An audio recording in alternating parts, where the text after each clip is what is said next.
Hello crafters! Welcome back to my channel. So, pasensya na, sobrang tagal na nung last video natin, parang a month ago na. Medyo marami lang ginawa, tapos parang naka-craft block ako. Alam niyo yun?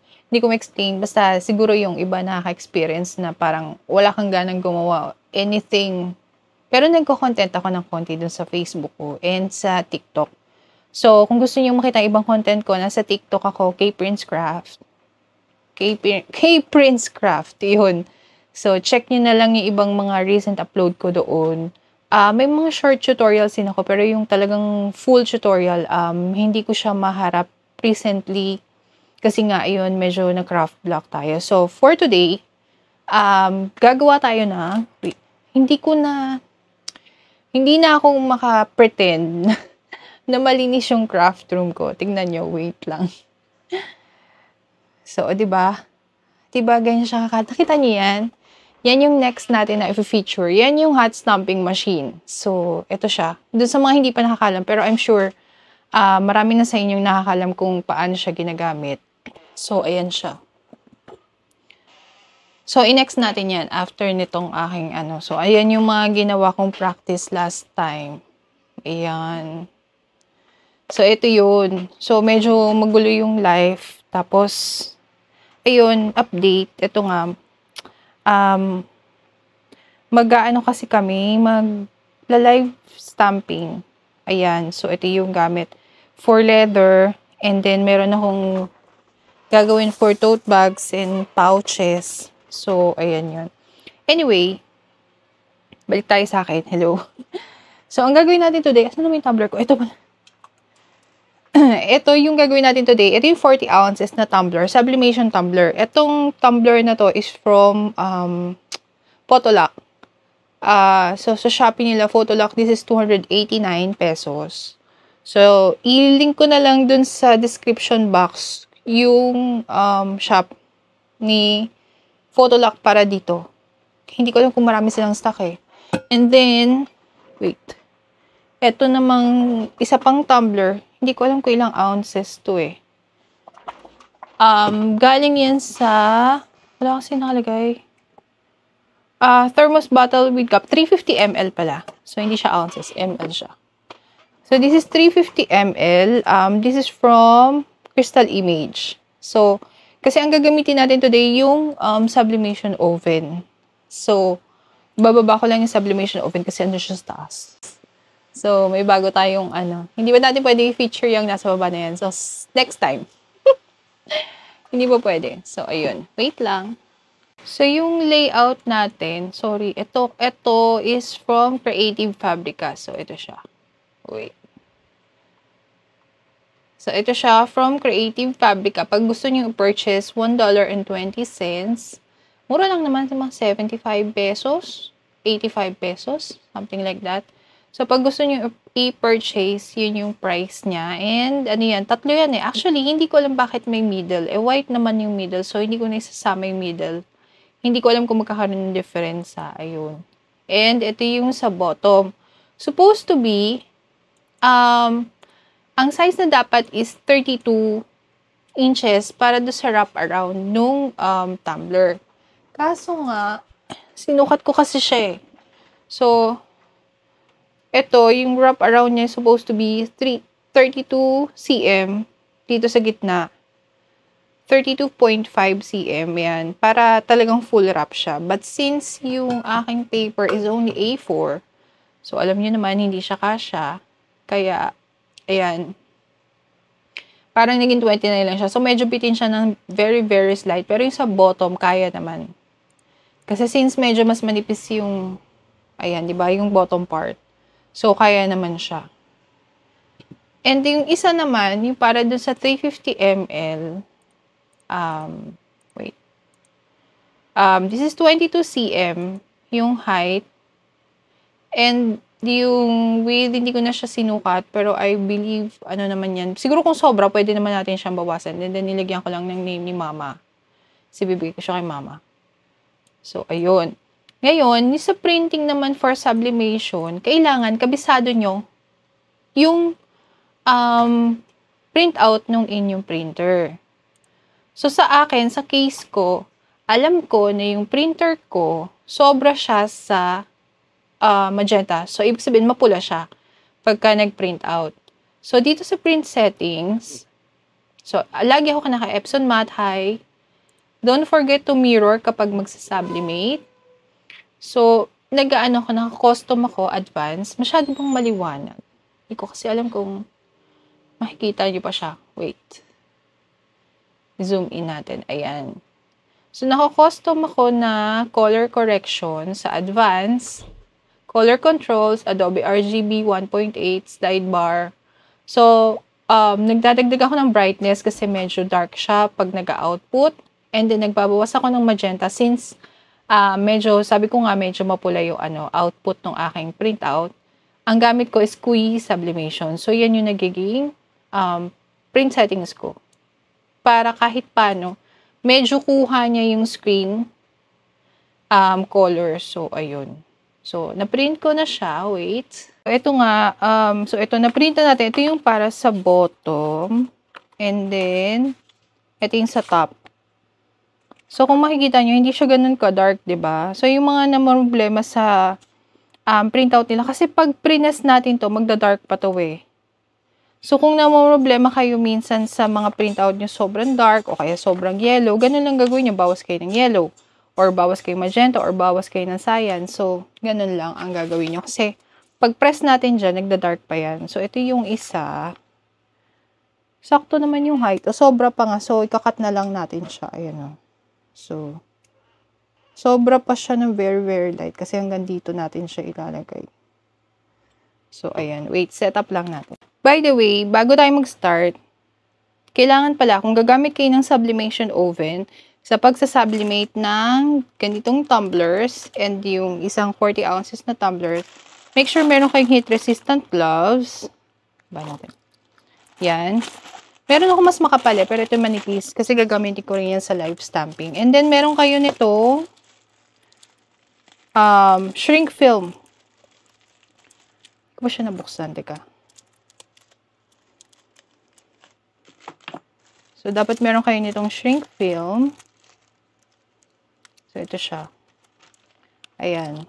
Dapat halos kasukat to nung mga tumblers na gagamitin and ayun. I believe kasukat naman to eh. Pag di siya kasukat, pagdugtungin natin, pwede naman yung pagdugtungin, diba? Charette.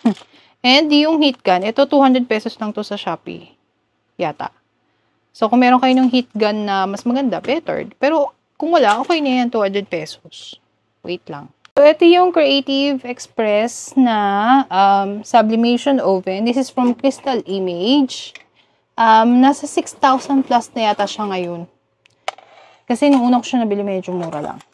So, itong silicone wrap, para to sa 11 ounces mugs.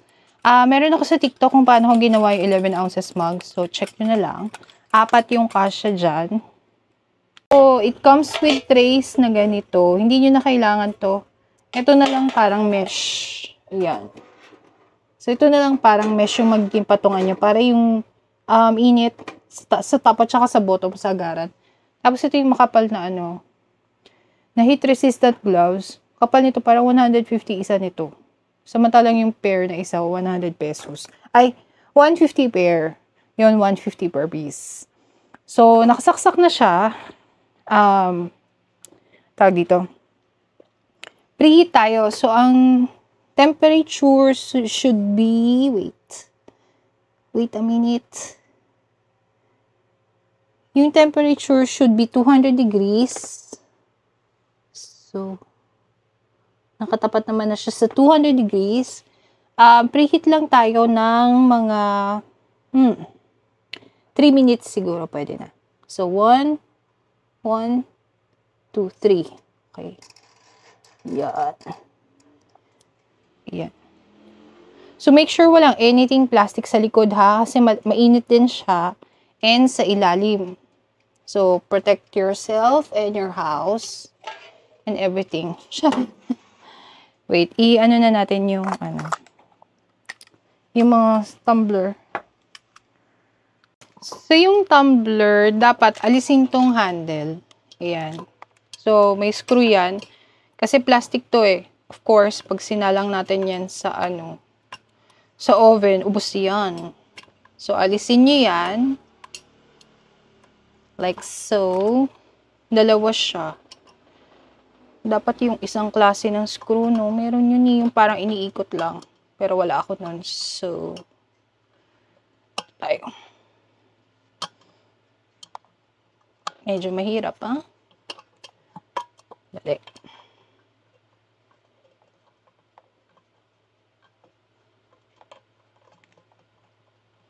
Ang kalat, no? Hindi na ako nagligpit. Kasi dati, pagka nag-video ko, nagliligpit pa ako. Papanggap pa akong malinis. So, ayan. Tanggal na siya, diba? Ayan. So, tabi muna natin yan. Tapos, ito, alisin yung cover. Alisin din to. Ayan. So, alisin natin yan lahat. Pati to, alisin natin yung cover. So, hindi kasama yung cover. Tapos, kung meron kayo nitong lint remover, gamitan na lang para at least sure na, ayan, walang anything nakakapit dun sa walang anything na residue na nasa inyong tumbler mugs. Kasi pag meron, sasama siya dun sa sa pag-sublimate natin. Ayan. Kasi may pusa kami. Tsaka may dogs. So, para lang Tapos, gupitin na natin to. Hindi ko pa pala siya nagupit, no? Ayan.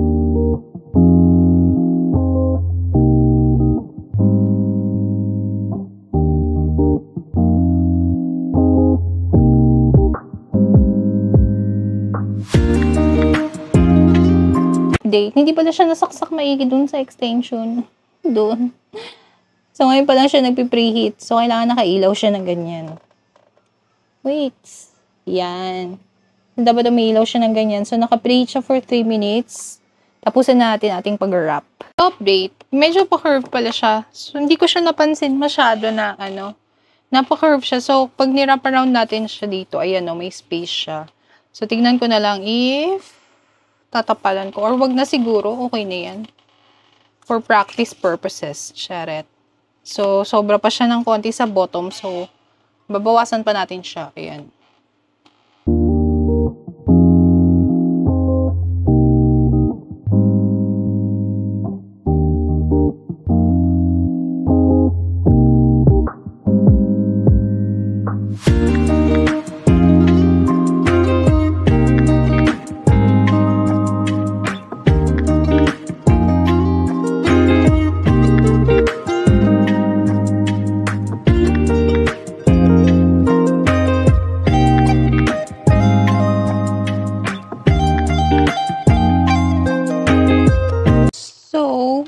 Yung ating shrink film, taasan natin konti. Ayan. Para makita nyo. Hindi siya kasya dito sa top nitong 40 ounces na tumbler. Pero sa bottom, kasya siya. So, ang gagawin natin, iti-tape na lang natin siya. Dudugtong na lang natin siya. Meron naman siyang parang natitear dito. Or, pag ayaw niya, guguntingin ko na lang. Ayan. Pag dudugtungin na lang natin siya. Ano lang to, testing lang to kasi maliit pala tong nabili ko. Pero meron si Crystal Image, for tumbler talaga, mas malaki. So, check nyo na lang yung kanya. Tapos, pag i-tape ko na lang siya, para lang dito sa top, kasi yung sa bottom naman, okay lang ako, wala akong problema. So, cover na lang natin. Ayan. So, ayan medyo bitin siya, diba? So, pupa tayo isa. Ito, sa Shopee ko lang kasi binili. So, hindi pala siya swak. Kasi late ko nabili tong late ko nabili tong tumbler ng 40 ounces. Ang nabili ko talaga una, itong maliit. So, sakto naman siya dyan. From From Crystal Image na, diba? So, sakto naman siya dyan. Dito lang talaga siya hindi sumakto sa ano. So, iti-tape na lang natin yan dyan. Thermal tape pa rin na. Wala kayong ibang gagamitin kundi thermal tape. Bago natin siya i-heat gun. So, pero kung may mabibili kayong sakto malaki, meron yata nabili si Sis Criza. From Crystal Image. Link ko na lang yung shop ni Crystal Image. Kung saan kayo pwedeng umorder nitong oven and yung machine. Ay, yung machine. Yung mga sa, ano, etong mga consumables. So, meron lahat yan kay Crystal Image. So, kung madalas kayo mag-graphic expo, lagi nandun si Crystal Image. Ayan, kasya na pala lahat. Lahatin ko na kaya. No? Or not? Pwede pala. Ay, hindi. Hindi ko na lalahatin. Half-half ko na lang. Ayan. Dali magbago na isip. Ano? Tapos, gupitin ko na lang siya. Here. O, yan. Maganda talaga kung saktuan na lang. So, again, tape nyo lang yan.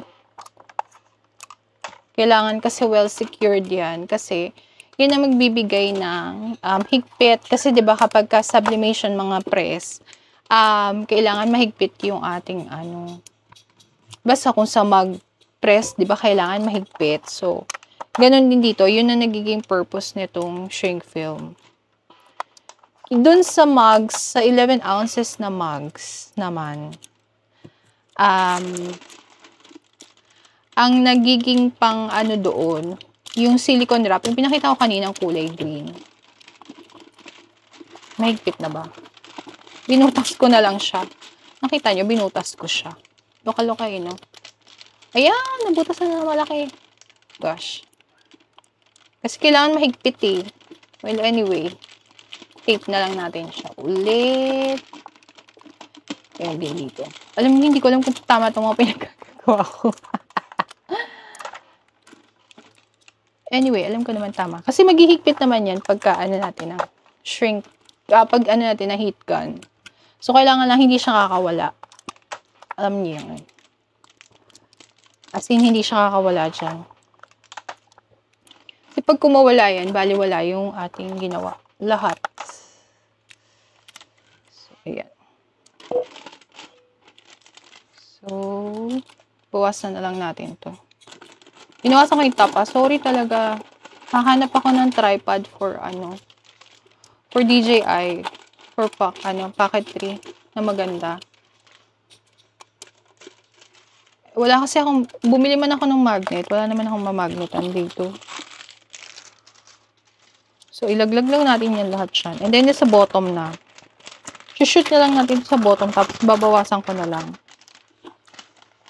Kasi, yan. Hindi man natin kailangan sobrang sobrang haba. Sakto lang. Ma-wrap lang yung top at saka bottom. Real time to, guys. Sorry na, ha. Kayo maiinip. Ipa-fast forward natin yung ibang details. Siyempre. Para hindi kayo mainip. Baka mainip naman kayo. Titape ko lang siya dito together. Kasi para pag tayo mamaya, hindi siya kakawala. Pagka heat gun ba? Kasi heat gun natin yan. So,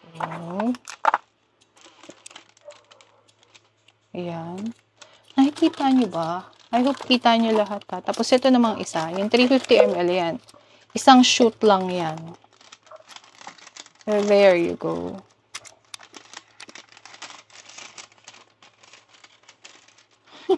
Ay, di mo niya ma-shoot, diba? Sabi ko isang shoot ka lang. I-cover ko pati yung top. Kasi may nakitaan ako, nalusaw yung top niya. So, just to be sure, bawasan natin. Kasi pag sobrang haba, Ayun, ewan ko lang ha. Kung tama ba itong ginagawa ko? Sobrang haba. So, ayan. Suot nyo na inyong protective na pang heat. Ayan. Kasi, heat gun natin siya. So, hindi siya abot. Wait a minute. So, i-heat gun lang natin siya ha.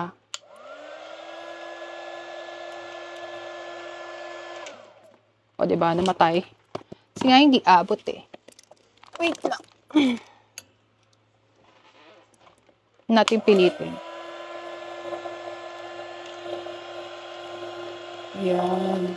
Di ba natutupi siya? I hope nakikita niyo sa video. So, kailangan nyo talaga may protective kayo na Ay, wag sobra. Ayun, nalulusaw siya. Gosh. Enough lang. Para humigpit. Nalusaw siya dun sa bottom. Ayun.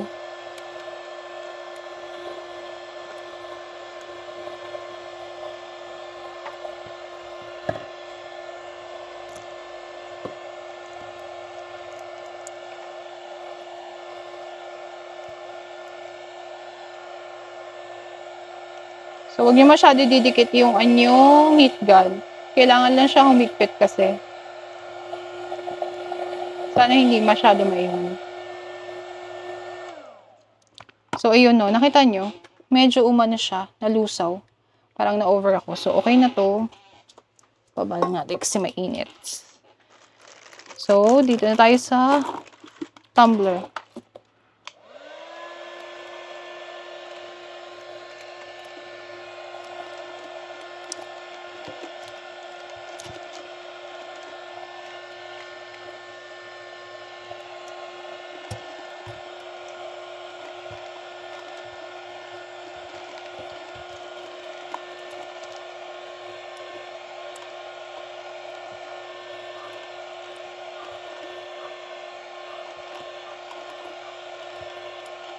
Alisan ko na lang siya ng sound para dito sa maiingay na part.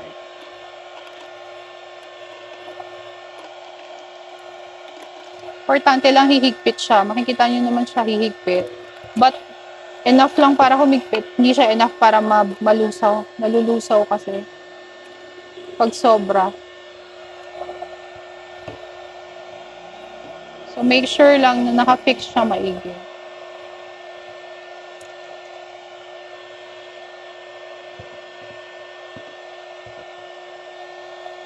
Yan.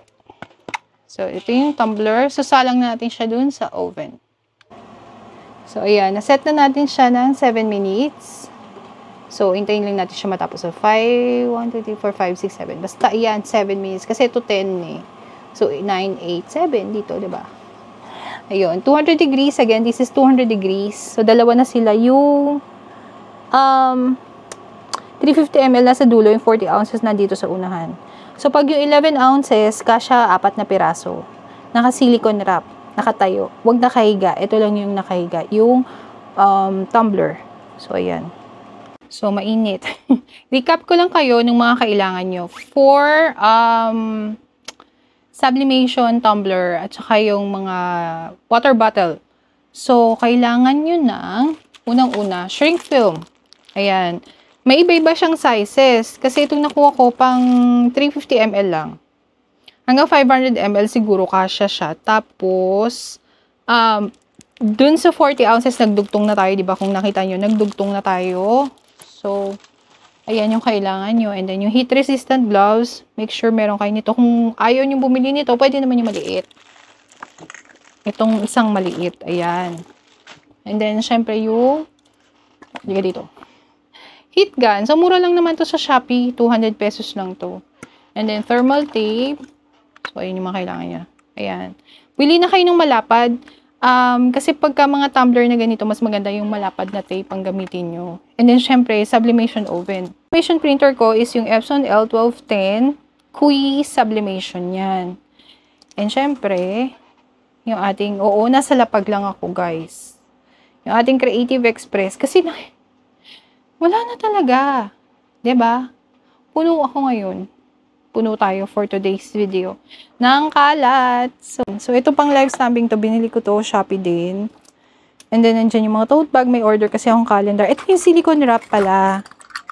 So, ito yung silicone wrap for 11 ounces na mugs. 11 ounces mugs. Hindi ito kasya sa 15. Hindi nyo siya mabubuo sa 15 ounces. Dapat shrink film din ang gamitin nyo. Yun lang, magastos shrink film. Maganda sana kung silicone wrap kasi reusable siya. Diba? Ayan, tapos na siya. Hindi masyadong kaaya-aya. Pasensya na. Ayan, hindi ko pag-suit yung gloves. Pasingawin lang natin siya ng very, very light. Nakita niyo yung, yung ink niya, oh. Nagbi-bleed through na, OMG. I'm excited. Wait. Labas lang natin siya. Ay, dumikit. Ayan, dumikit siya doon sa side. Oof. My God. Just so excited. Higa muna natin siya. So, yung isa, doon sa dulo. Ayan. Alam nyo, may nakitaan ako nito. Nalusaw yung ganito niya. Siguro yung dulo, ito. Ito. Itong silver part. Kasi siguro hindi niya ginamitan ng, anong tawag dito? Hindi niya ginamitan nitong shrink film. Siguro hindi ko sure Basta nakita ko lang siya sa isang group. So nakikita niyo, nagbe-bleed through na yung oh my gosh. Yung design, excited na ako i-peel. Gosh, kung anong result. I'm so excited. So ito yung isa, ayan. Ayan. At dahil mainit pa, pero gusto ko na siyang i-peel, mag-gloves tayo. Excited, oh my God. Ayan, nagdikit sila, hala. Oy, huwag kayo magdikit. Ayan. So, peel lang natin siya. Kasi di ba yung may naka-peel siya kanina, yung may line? Where is it? Here. So,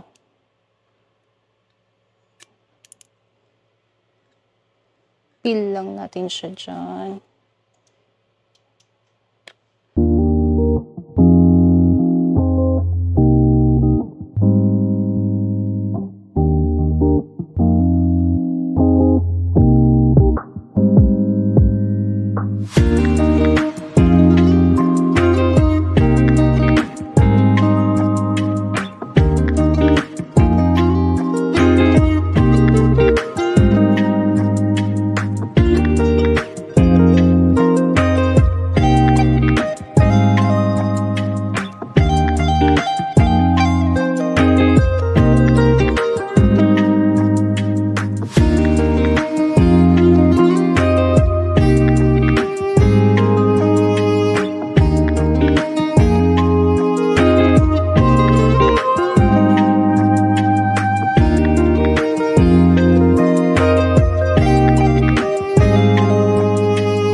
So, update. Tanggal na yung gel polish ko. Pero yung nasa dulo, hindi pa rin siya natatanggal. Ay, naku. Mamaya ko na. Although natatanggal naman siya, pero sobrang dumikit siya eh. I don't know. Hindi ko alam kung anong pantatanggal ko, pero tatry ko pa rin siyang tanggalin. So, anyway. Balik na natin yung handle. So, baliktad. Yan.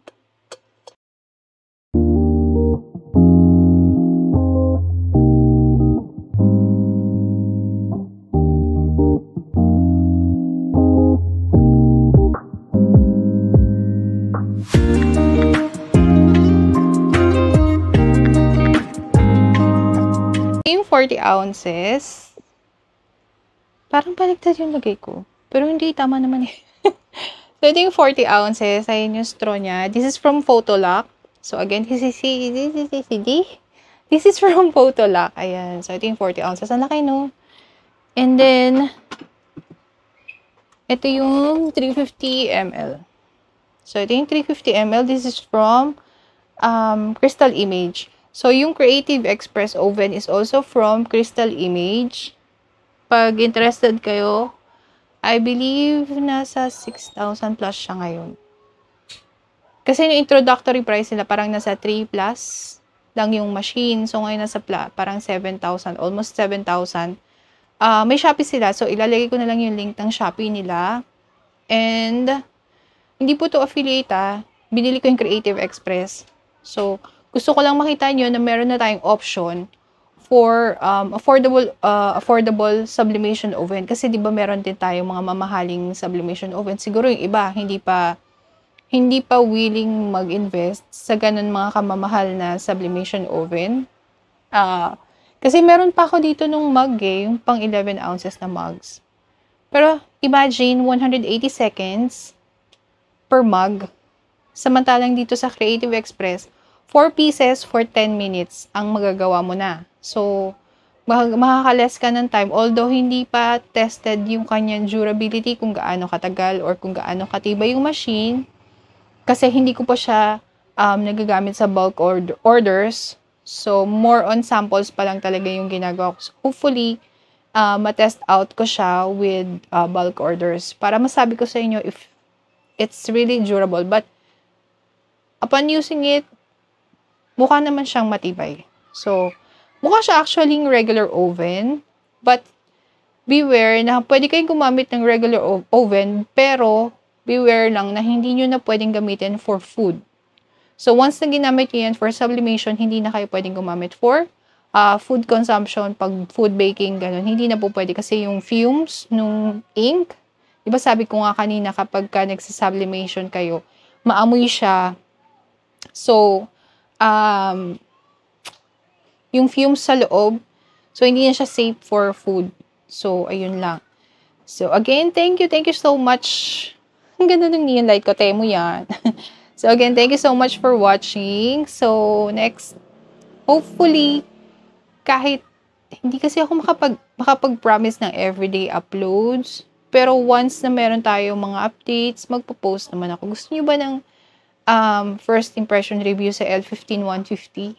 So, meron tayo niyan. Oo, nasa lapag na lahat ng gamit ko. Oo, yan. Tingnan nyo. Yung L15150 yan, guys. Yung A3 printer, original Epson 008. Pigment yun yung Epson 008. Pigment siya. So, sa mga hindi nakakaalam, so, pigment na siya. And then, original pigment siya. Borderless A3, A4. Legal. Hindi long, ha. Kasi ang long natin is 13 inches lang. So, 14 inches siya. Legal. Short. Yun. Borderless siya. So, ayun lang. Maingay na sa labas. So, again, thank you so much for watching. Please share, like, and subscribe. Sa mga hindi pa nakasubscribe dyan. And if you have suggestions kung ano yung gusto nyong i-feature ko next video natin, try natin at least twice or thrice a week makapag-upload tayo ng mga bagong video. So, isusunod natin yung stamping. So, basta i-suggest nyo lang kung anong gusto nyo kasi minsan, rin ako overwhelmed sa sobrang dami ng gusto kong i-share sa inyo. So, ayun. Again, thank you so much for watching. So, don't forget to like. Sinabi ko na, diba? Like, share, and subscribe. Thank you so much. Bye!